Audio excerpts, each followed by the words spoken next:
আমার ভাইরা, আমার বন্ধুগণ, এবারে দিলের ক্যানটা লাগিয়ে দিই রে বাবা। আমার কলিদের টুকরা যুবক ভাই,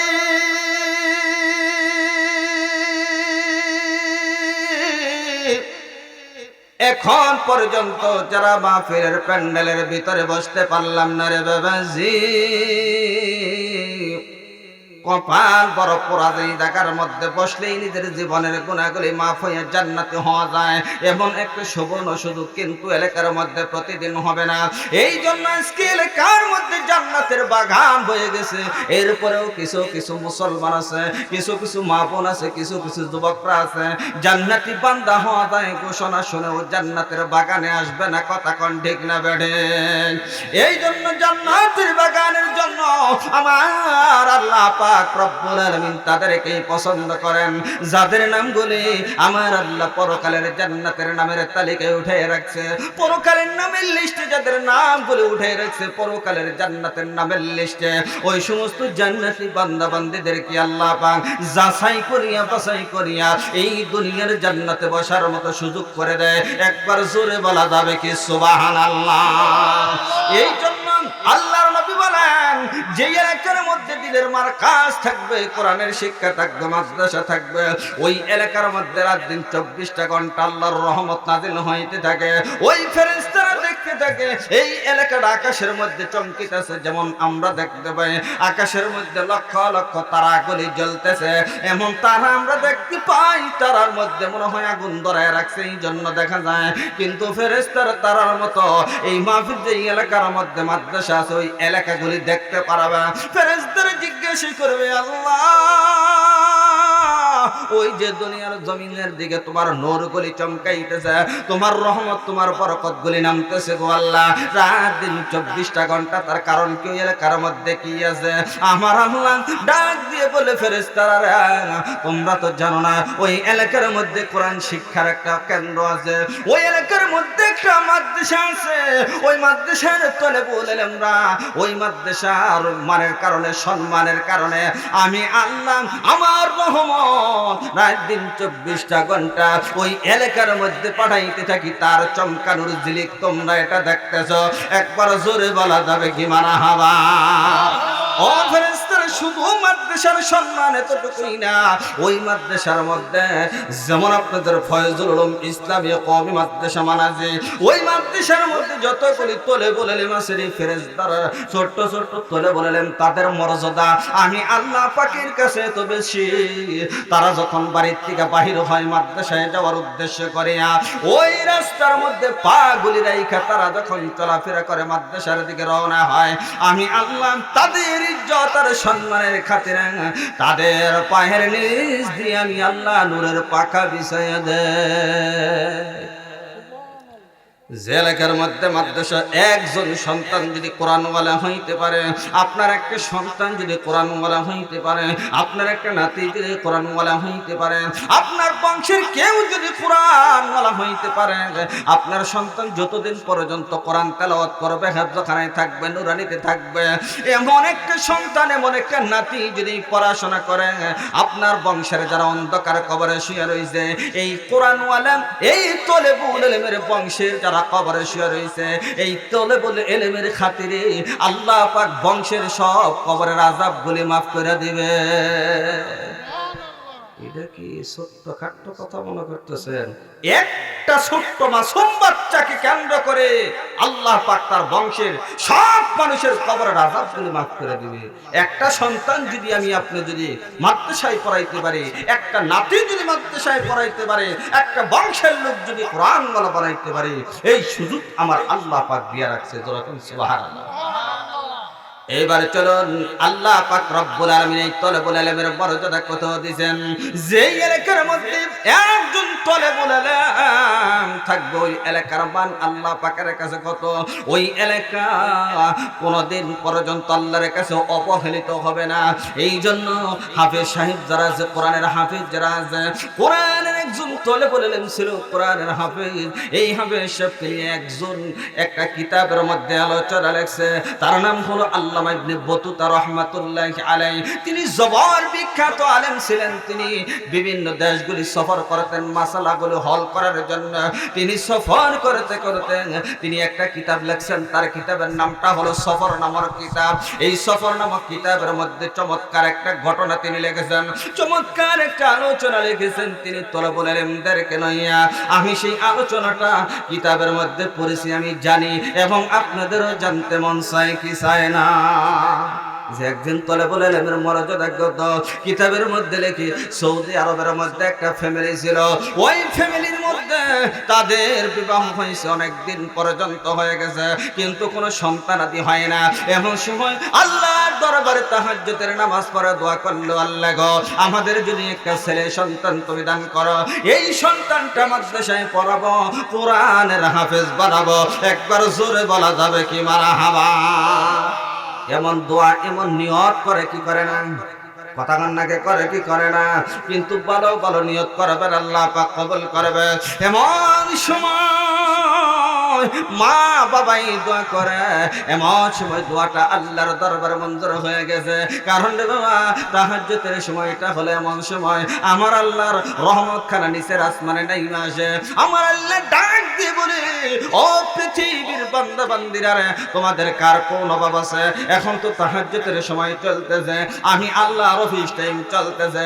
কে আছো অভাবের মধ্যে তাহাজ্জুদের নামাজ পড়িয়া আমার কাছে রিজিক চাও, আমি আল্লাহ তোমাদেরকে রিজিক দান করে দেব। কে আছো বিপদের মধ্যে, বিপদ থেকে উদ্ধার হওয়ার জন্য তাহাজ্জুদের নামাজ পড়িয়ে আমি আল্লাহর কাছে চাও, আমি আল্লাহ সব ধরনের বিপদ থেকে উদ্ধার করব। যার যে হাজতগুলি আছে সবগুলি আমি আল্লাহর কাছে তাহাজ্জুদের নামাজ পড়িয়ে চাও। কিন্তু আমরা মুসলমান তো ওই সময় আরামের ঘুমটাই দেই, কথা কন ঠিক না বেঠে? এমন ঘুম দেই আমরা, তাহাজ্জুদ তো দূরের কথা, ফজরের নামাজেরই খবর নাই। কথা কয় না কেন? এইবার যুবকরাও তো ফজরের নামাজগুলি পড়ে না, মুরব্বীরাও ফজরের নামাজগুলি আদায় করতে চায় না। দিনের বেলায় মুসল্লির অভাব নাই, কিন্তু ফজরের নামাজের মধ্যে হাতে গুন্না কয়জন মুসল্লি, কথা ঠিক না বেড়ে? দেশের মধ্যে এত ওয়াজ মাহফিল হয়, এত আলোচনা হয়, মুসল্লি কেন হেদায়েত হয় না? মুসল্লি কেন নামাজে যায় না? এই চিন্তা ভাবনা মুসলমানেরা করে না যে আজকে যে আমি ফজরের নামাজটা আমার বিছানার মধ্যে কাটাই দিলাম, এমনও তো হইতে পারে ফজরের নামাজের আগে, আগামী দিন ফজরের নামাজের আগে আমার রুহটা বাহির হয়ে যাবে, জোহরের সময় মসজিদের মাইকে আমার এলান হয়ে যাবে। কথা কন ঠিক না বেঠে? কেমন করে ঘুমাও তুমি, কেমন করে ঘুমাও তুমি, ফজর করে কাজা এমন তো হতে পারে, জোহরে জানাজা তোমার এমন তো হতে পারে, জোহরে জানাজা। কথা কন ঠিক না বেঠি? কেমন করে ঘুমাও তুমি, কেমন করে ঘুমাও তুমি, ফজর করে কাজা এমন তো হতে পারে, জোহরে জানাজা তোমার এমন তো হতে পারে, জোহরে জানাজা। মুসলিম হয় না জন্ম নিলেই মুসলমানের ঘরে, কাফের মুমিন তফাতটা হয় নামাজের কারণে, ও ভাই নামাজের কারণে। এই জীবনে নামাজ জানো, এই জীবনে নামাজ জানো, হয় না কবু কাজা এমন তো হতে পারে, জোহরে জানাজা তোমার এমন তো হতে পারে, জোহরে জানাজা। একবার জবানটা ছেড়ে দিয়ে বলুন মারহাবা।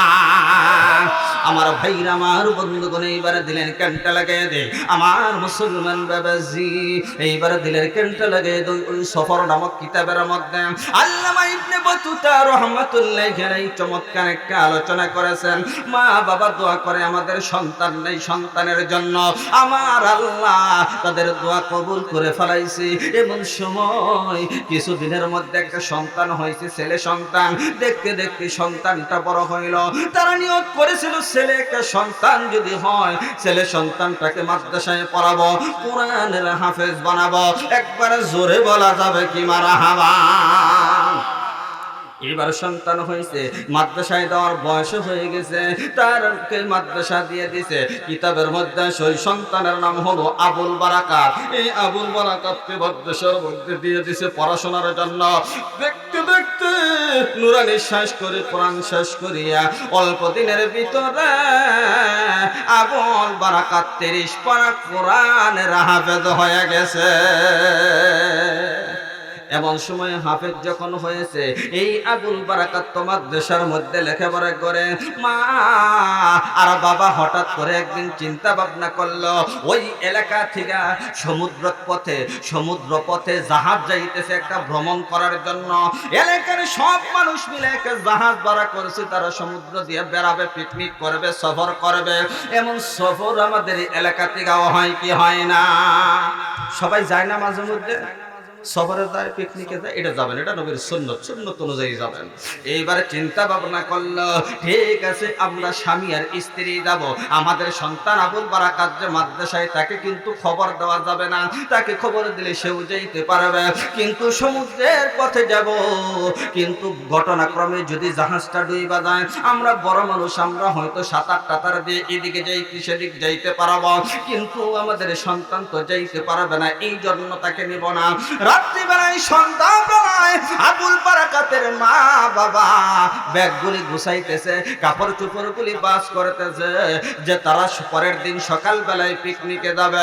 এমন সময় দরজার মধ্যে এসে নক করেছে, ডাক দিছে, মা গো, ঘরের দরজা খোলো গো মা। মার কলিজার মধ্যে টপ করে আঘাত করেছে। কে রে? আমার সন্তান আবুল বারাকাতের কণ্ঠ। এমন সময় কেন তিনি বাড়িতে আসলো? এমন সময় দরজা খানা খুলিয়া দিছে, দরজা খানা খুলিয়া দেখি তার সন্তান কলিজার টুকরা আবুল বারাকাত। বাবা গো, এই মুহূর্তে তোমার তো বাড়িতে আসার কথা না রে বাবা, কেন বাড়িতে আসলো? মা গো, তোমাকে আর বাবাকে দেখার জন্য কলিজার মধ্যে বড় দাউ দাউ করে, আমার মনের মধ্যে বড় কষ্ট লাগে। হুজুরের কাছ থেকে একদিনের ছুটি নিয়ে তোমাদেরকে দেখার জন্য আসছি গো মা। দেখবেন মাদ্রাসায় যারা পড়াশোনা করে, বিশেষ করে আবাসিক মাদ্রাসা হেফজখানাতে, দেখবেন মাগরিবের পরে বৈশা বৈশা মূল সবক বলে মুখস্থ করে, আর 2টা চোখের পানি ফালায় মার জন্য, বাবার জন্য। আহারে এমন সন্তান বাবার জন্য বসে বসে চোখের পানি গুলি ফালায় আর কোরআনুল কারীম মুখস্থ করে। আমার আল্লাহ ডাক দিয়া বলে, ফেরেশতারা রে, ওই যে মা বাবার সন্তান বসে বসে ওই ফয়জুল উলুম ইসলামিয়া কওমি মাদ্রাসায় কোরআন পড়ে রে, ওই সন্তান যতগুলি কোরআনের আয়াত পড়লো, অক্ষর পড়লো, প্রতিটা অক্ষরের বিনিময়ে তার আমল নামায়, তার মা বাবার আমল নামায় 10টা কইরা নেক দিয়া দেয়। এমন সময় এই আবুল বারাকাত বলে, মাগো, আমি এই জন্য তোমাদেরকে দেখার জন্য এসে গেছি, কিন্তু মাগো তোমরা কেন ব্যাগ বলে গুছাইতেছো গো মা? কোথায় যাবো গো মা তোমরা? এইবার আবুল বারাকাতের মা ডাক দিয়ে বলে, বাবা রে, আগামী দিন আমাদের এলাকা থেকে একটা পিকনিক যাবে, আমরা সফরে যাব জাহাজে করে। হাফেজ আবুল বারাকাত মাসুম বাচ্চা, ছোট বাচ্চা। এবার ডাক দিয়ে বলে, মা গো, আমিও তোমাদের সঙ্গে যাব গো মা। এইবার তার মা তার বাবাকে ডাক দিয়া বলে, এই জন্যই বাচ্চাটাকে খবর দেই নাই, আজকে এসে গেছে, এখন কি করবা? না রে বাবা না, আমাদের সঙ্গে যাইতে পারবা না। কেন গো মা তোমাদের সঙ্গে যাইতে পারবো না? কয়, বাবারে, আমরা তো বড় মানুষ, জাহাজটা যদি কোনো ঘটনাক্রমে যদি ডুইবা যায়, আমরা এদিক সেদিক সাঁতার দিয়ে বাঁচতে পারবো, তুমি তো ছোট মানুষ, তুমি বাঁচতে পারবা না। এইবার 30 পারা কোরআনের হাফেজ ছোট্ট মাসুম বাচ্চা ডাক দিয়া বলে, মা গো, তোমাকে যে আল্লাহ বাঁচাবে, আমার বাবাকে যে আল্লাহ বাঁচাবে, জানো না তো গো মা, আমি আবুল বারাকাত আল্লাহর কত বড় গোলাম হয়ে গেছি গো মা। তোমাদেরকে যদি আমার আল্লাহ বাঁচাইতে পারে গো মা, আমার চেয়ার ভিতরে 30 পারা কোরআন আছে, এই কোরআনের বরকতে আল্লাহ আমাকেও বাঁচাবে। এইবার ছোট্ট মাসুম বাচ্চা কোরআনের দোহাই দিতেছে, এই কোরআনুল কারীম আমার সিনার মধ্যে আছে, আমি হাফেজ হইছি। ওগো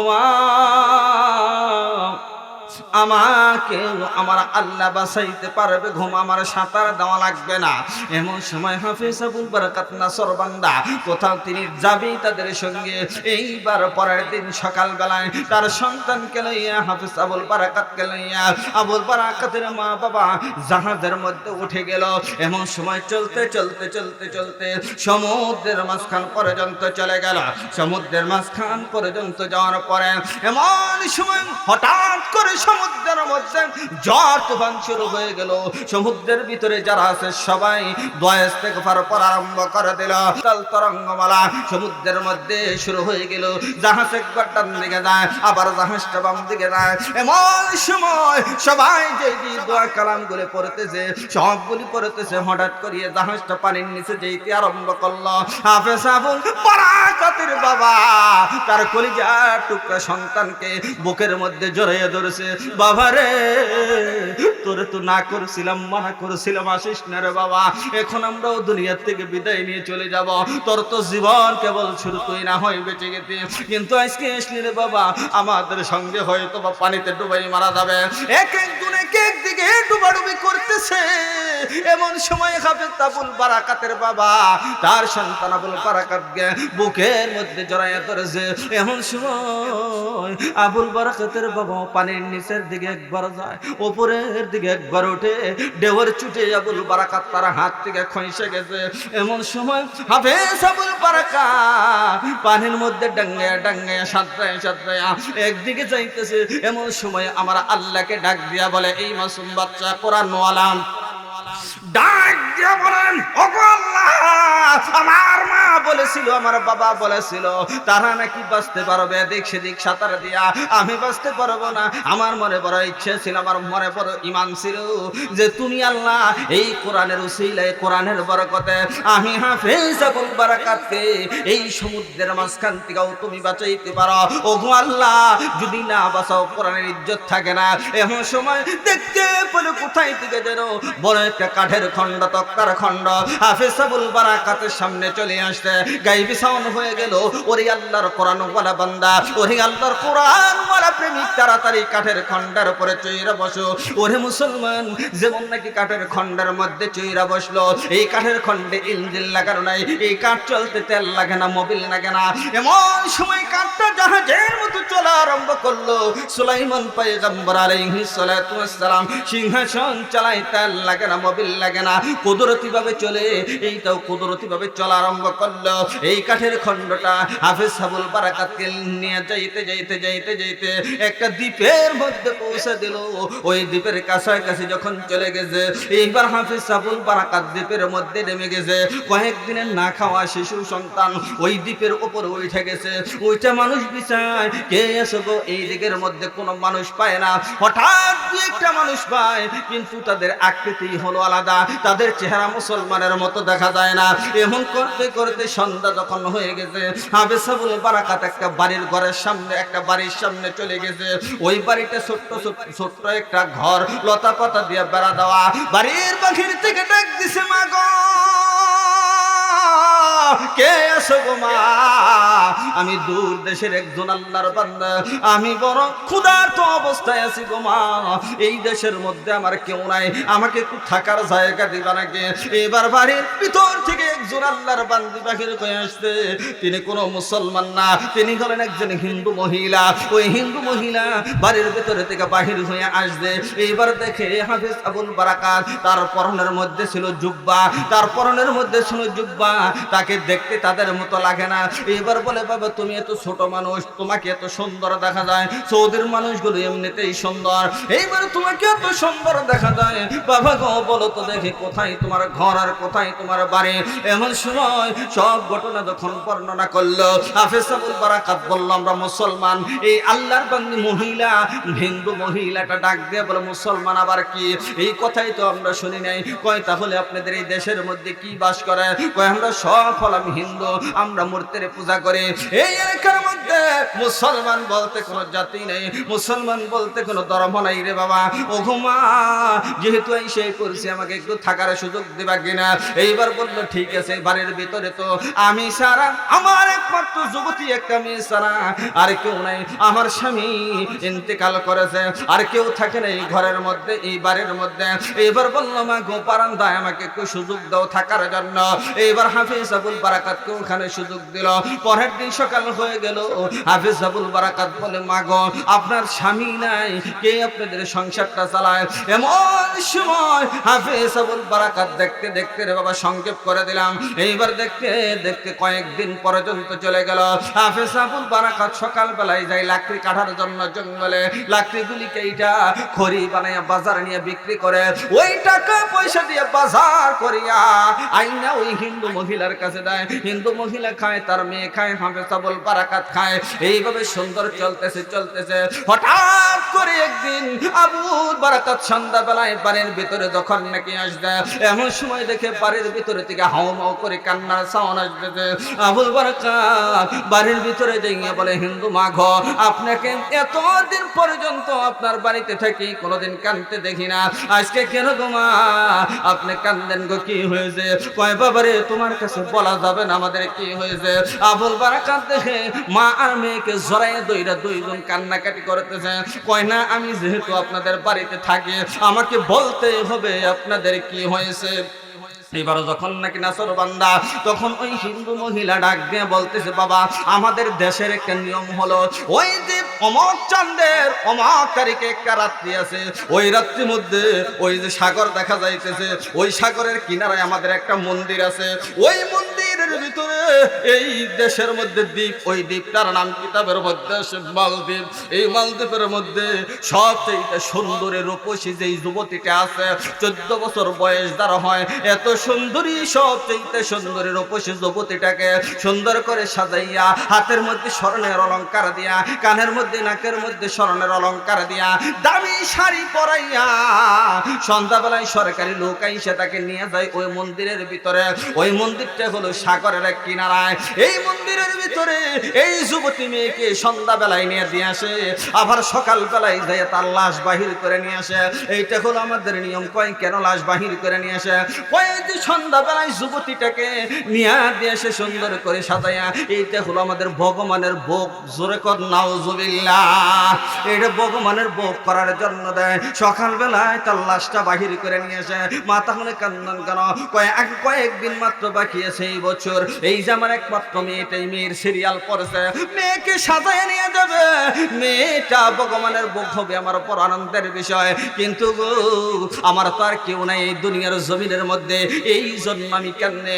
এবার কোরআনওয়ালা হাফেজ আবুল বারাকাত চিন্তা ভাবনা করে, এরা যারা ভগবান বলতে বিশ্বাস করে, তিনি তো হলেন আমার আল্লাহ। আল্লাহ তো কোনো ভোগ বিলাস করেন না। তাহলে এই জায়গায় যুবতের সঙ্গে কেউ হয়তো অপকর্ম করে, তাকে মাইরা থুয়া যায়, এই জায়গার মধ্যে কি হয় আমার দেখা লাগবে। এইবার বললো মা গো, আপনি কোনো চিন্তা করবেন না। কতদিন বাকি আছে? কয় আর মাত্র কয়েকদিন বাকি আছে। কয় যেদিন সরকারি লোকগুলি আসবে গো মা, আমি ঘরের ভিতরে থাকবো। তারা তো আর ঘরের ভিতরে আসে না। কয় না না না আসে না। কয় আমি ঘরের ভিতরে থাকবো, আমাকে শাড়ি গলে পরাই দিবেন, আমাকে স্বর্ণ অলংকার গলে পরাই একটা ঘোমটা দিয়ে দিবেন, আমি ওই মন্দিরের ভিতরে যাব, আমার বোনকে পাঠানো লাগবে না, আমি যাইয়া দেখবো ওই জায়গার মধ্যে কি হয়। আমার সঙ্গে কোরআন আছে, একবার জোরে বলা যাবে কি মারহাবা। বিরক্ত হইতেছেন আপনারা? বিরক্ত না হইলেও আর বেশি লম্বা সময় নেব না। 10টা 10 বেজে গেছে রে বাবা। আমার পরেও যেহেতু আলোচক আছে, আপনাদের তো মোটামুটি একটা নিয়ত ছিল 11টার মধ্যে মাহফিল শেষ করবেন। তা তো আমি তো বসতে কয় মিনিট হয়েছে, বেশি সময় হয় নাই, 40 মিনিট হয়েছে। কি কর আর 20টা মিনিট মোটামুটি ভাবে আসেন তো ইনশাল্লাহ। এবার চলুন, বিরক্ত হইলেন না, অল্পতেই ছেড়ে দেবো ইনশাল্লাহ। আজকে বেশি লম্বা আলোচনা করব না, কারণ হলো যেহেতু আরো আলোচক আছে। আমার সোনার বাবা যে এইবার দিলের কানটা লাগাইয়া দেন রে বাবা। এইবার হাফেজ আবুল বারাকাত ডাক দিয়া বলেন, মা গো, ও মা আপনার কোনো টেনশন নেই গো মা। এই হিন্দু মহিলা ডাক দেয়া বলে না না না, এটা আমাদের ভগবান রাগ করবে, এই কাজ করা যাবে না। হাফেজ আবুল বারাকাত ডাক দেয়া বলে মা গো কি হয় ওই মন্দিরের ভিতরে আমার দেখা লাগবে, আপনার মেয়ের কিছু হবে না। এইবার নির্দিষ্ট দিন এসে গেল, নির্দিষ্ট সময় এসে গেল। এইবার হাফেজ আবুল বারাকাত ঘরের ভিতরে, এইবার সরকারি লোকেরা স্বর্ণ অলংকার গুলি শাড়ি গুলি দিছে। এবার হাফেজ আবুল বারাকাত ছোট্ট মানুষ, দাড়ি ধরে ওঠে এখন পর্যন্ত, দেখতে মেয়েদের মতোই সুন্দর। এমন সময় অলংকার গুলি পরিয়া শাড়ি দিয়া ঘুমটা দিয়া এইবার একটা জায়নামাজ হাফেজ আবুল বারাকাতের বগলের নিচে নিচে আর ছোট একটা চাকু নিচে। এই জন্য কারণ আমার আল্লাহ তো ভোগ বিলাস করেন, ওই জায়গায় যদি কোনো ব্রাহ্মণ ঠাকুর বাকুর আসে তার সঙ্গে তো মোকাবেলা করা লাগবে। এই জন্য একটা চাকু নিচে হাফেজ আবুল বারাকাত মাজার মধ্যে গুঞ্জা। এমন সময় সরকারি লোকগুলি এসে গেছে, মা গো তোমার কপাল বড় বড় ঘুমা, আজকে তোমার মেয়ে ভগবানের ভোগ হবে। ভালো না মন্দ যাড্ডা যায় সেই বোঝে, কথা কন ঠিক না বেড়ে। এমন সময় আবুল বারাকাতকে সুন্দর করে সাজাই দিছে। এইবার সাজাইয়া সরকারি লোকদের হাতের মধ্যে তুলে দিছে। তারা তো আর ডরের ঠেলায় সামনের দিকেও তাকায় না, বলে হ্যাঁ হ্যাঁ ভগবানের বুক যদি চাই ওই দিকে সুখান হয়ে যাব। কথা কোন ঠিক না বেড়ে? এই বয়ের চোটে তার দিকে তাকাই না। হাফেজ আবুল বারাকাত সামনের দিকে যায়। এইবার মন্দিরের সামনে যাইয়া তালাটা খুলছে, তালা খুলিয়া আবুল বারাকাতকে ভিতরে ঢুকাইছে। আর কেউ নাই, নির্জন এলাকা, সাগরের কিনারার মধ্যে এই মন্দির ঘরটা নির্জন এলাকার মধ্যে। এমন সময় আবুল বারাকাত যেই মাত্র ঘরের ভিতরে গেছে, বাহির থেকে বিরাট বড় একটা তালা লাগাইয়া ওই লোকগুলি চলে আসছে। এমন সময় আবুল বারাকাত ঘরের ভিতরে শাড়িটা খুলে অলংকার গুলি খুলে জায়নামাজটা বিছাইয়া দেয় আর চাকুটা সামনে রেখে হাই হাই কি হয় আমি দেখবো আগে এই জায়গার মধ্যে। এমন সময় হাফেজ আবুল বারাকাত জায়নামাজটা বিছাইয়া আমার মালিককে সন্তুষ্ট করার জন্য নামাজে দাঁড়াই গেছে। একবার জোরে বলা যাবে কি মারহাবা। এইবার নামাজের মধ্যে দাঁড়াইছে। দেখতে দেখতে রাত্রি গভীর হইতেছে, এশা চলে গেল, রাত্রি 10টা বেজে গেল, কিন্তু কই কেউ তো আসে না এই ঘরের ভিতরে। কি হয় এই ঘরের ভিতরে? এমন সময় দেখতে দেখতে রাত্রি গভীর যখন হয়ে গেল, হাফেজ আবুল বারাকাত দেখে রাত্রি 12টা বাজে গেছে, কে আসবে এখন, কি হবে এই জায়গার মধ্যে। এমন সময় হাফেজ আবুল বারাকাত নামাজের মধ্যে দাঁড়াইছে। হঠাৎ করে শুনে বিকট ভয়ঙ্কর একটা আওয়াজ শোনা যাইতেছে। এইবার হাফেজ আবুল বারাকাত কয় কি রে, তো ভয়ঙ্কর সাউন্ড কোথায় থেকে আসে, কে দেয় এই ভয়ঙ্কর সাউন্ডটা? এমন সময় মন্দিরের মধ্যে, ওই মন্দিরের ভিতরে একটা জানালা ছিল, ওই জানালাটা ছিল সাগরের দিকে। এই জানালাটা খুইলা হাফেজ আবুল বারাকাত দেখে রে ঘটনা তো উল্টাটা। আমি কি ভাবলাম কি হলো এই জায়গার মধ্যে। এইবার দেখে সাগরের মাঝখান দিয়া বিশাল বড় একটা সাপ আসতেছে। আর সাপটা এত বড় পরিমাণে, ওই সাপটা যেই দিক থেকে আসতেছে জাহাজের পানি যে এরকম দুই দিক ছিটকা পড়ে, এইরকম ছিটকা পড়তেছে। আর এই সাপটা ভয়ঙ্কর সাউন্ড দিতেছে। এমন সময় হাফেজ আবুল বারাকাত কয় আমি ছোট্ট চাকু নিয়েছি, এর সঙ্গে কেমন মোকাবেলা করব? না না না, আমি চাকু দিয়ে মোকাবেলা করব না। আমার সিনার ভিতরে আছে 30 পারা কোরআন। একবার জোরে বলুন মারহাবা। আমার কোরআন দিয়ে আমি এর সাপের সঙ্গে মোকাবেলা করব।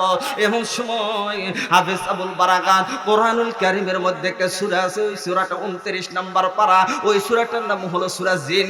এই সূরা জিনটা তেলাওয়াত করা আরম্ভ করে দিয়েছে। এমন সময় এই সাপটা আসতে আসতে জানালা দিয়ে মাথাটা ঢোকায়, আবার বাহির করে। সাপ চিন্তা ভাবনা করে কি রে, এতদিন পর্যন্ত ঘরের ভিতরে ঢুকি আমার শরীরের মধ্যে আগুন জ্বলে না, আজকে কেন মাথাটা ঢুকাইলে আগুন জ্বলে, তার কারণ কি? এইবার একবার মাথাটা ঢুকায়, আবার বাহির করে ভালায়, আবার ঢুকায়, আবার বাহির করে। যেই মাত্র আবার মাথাটা ওই বিশাল বড় আকৃতির সাপটা মাথা ঢুকাইছে, এমন সময় হাফেজ আবুল বারাকাত বাম হাত দিয়া সাপের মাথা মধ্যে থাপা দিয়ে ধরছে। ধরার সাথে সাথে সাপটা 33 বছরের মতো একটা টকটকা যুবক হয়ে গেছে। জোরে কর মারহাবা।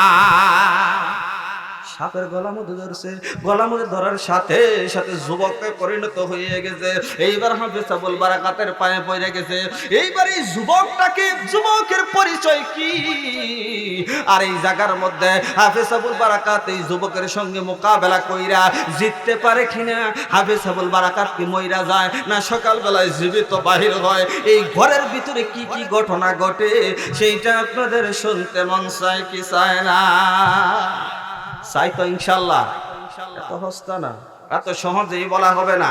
সেই বাকি আলোচনাটুকু আমার হাতের মুঠোর মধ্যে রেখে দিলাম। টাইম হলো 10টা-15টা মিনিট। অল্প সময়ের ভিতরে আমি যতক্ষণ পর্যন্ত এখানে থাকবো, একটা লোক যদি উঠে চলে যান রে বাবা, বাকি ঘটনা কিন্তু আর বলা হবে না। আর যারা যে জায়গায় আছেন, এই জায়গায় যদি থাকেন, আমি থাকার আগ পর্যন্ত কমপক্ষে, তারপরে তো থাকবেন, হয়তো একটু মাজা টাজা সোজা করে আবার আসবেন।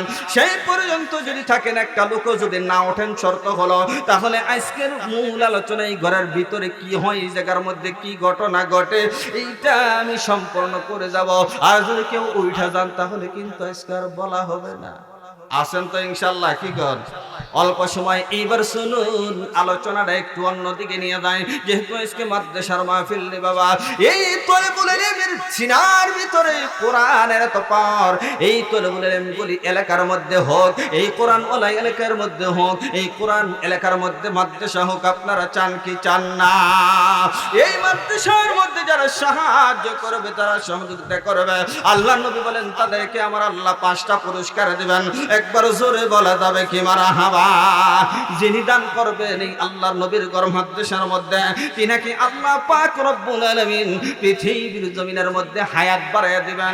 যদি দান না করার কারণে আপনি 50 বছর বাঁচেন, আর দান করতে থাকেন, আপনাকে আল্লাহ পাক আরো 50 বছর বোনাস দিয়ে দিবে। এই দুনিয়ার মধ্যে কে আছে যে হায়াত লম্বা হোক চায় না? বেশি দিন বাঁচার জন্য কে চায় না? পাগল হতে চায়। কথা কোন ঠিক না বেঠিক? কেউ মরতে চায় না।